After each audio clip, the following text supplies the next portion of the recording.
ভুল করে থাকে, কারণ তারা এমনভাবে সিল করে ফেলে যে কুঠিটাতে বা খামারটা এমনভাবে সিল করে ফেলে যে কুঠিতে কোনো অক্সিজেনের খুব সংকট হয়ে যায়। আপনারা অবশ্যই জানেন যে মুরগিদের মলমূত্র থেকে বিভিন্ন ধরনের গ্যাসের সৃষ্টি হয়। এই গ্যাসটা যদি মুরগিদের খামারে ছড়িয়ে পড়ে তাহলে বড় অসুখ রানীক্ষেত ছড়াতে পারে।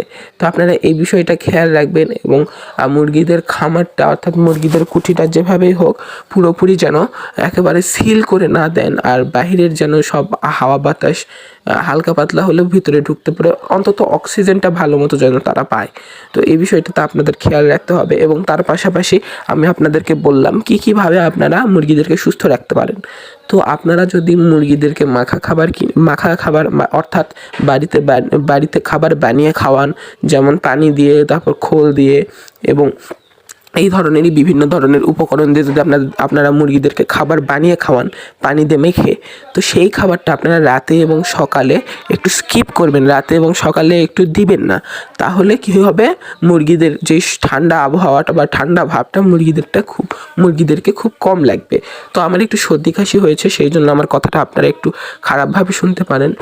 তো আপনারা এই বিষয়টা একটু স্কিপ করে আমাকে ক্ষমা করবেন। এবং আমার এই ভিডিওটা হয়তো বা আপনাদের অনেক অনেক গুরুত্বপূর্ণ হতে চলেছে এবং অনেক জরুরি হতে চলেছে।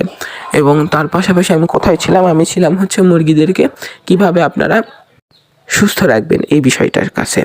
তো মুরগিদেরকে আপনারা অসুখ বিসুখ হওয়ার আগেই আপনারা সতর্ক হতে হবে। ওই তো যেমন আপনারা দুপুরবেলা মাখা খাবারটা দিবেন, যদি আপনারা মাখা খাবার খাইয়ে মুরগিদেরকে অভ্যস্ত করে রাখেন, কিন্তু সকালবেলা আপনারা ধরে নেন শুকনো খাবার দিলেন, যেমন চাল দিলেন, তারপর মুরগিদের খাবার দিলেন, এই বিষয়গুলো দিতে হবে। আর রাত্রেবেলাও একই জিনিস, মুরগিদেরকে শুকনো খাবার দিতে হবে, কিন্তু দুপুরবেলা আপনারা ভিজা খাবার দিতে পারেন। এবং রোদ উঠলে মুরগিদের গায়ে যেন রোদ লাগে, তো এই ব্যবস্থাটা আপনাদেরকে করে দিতে হবে। যদি আপনাদের রোদ ওঠে তাহলে আপনারা যেভাবে পলিথিন দিয়ে ঘিরে দিয়েছেন বা এই ধরনের যেভাবে সিল করে দিয়েছেন সেভাবে আসলে সিল করে রাখা যাবে না।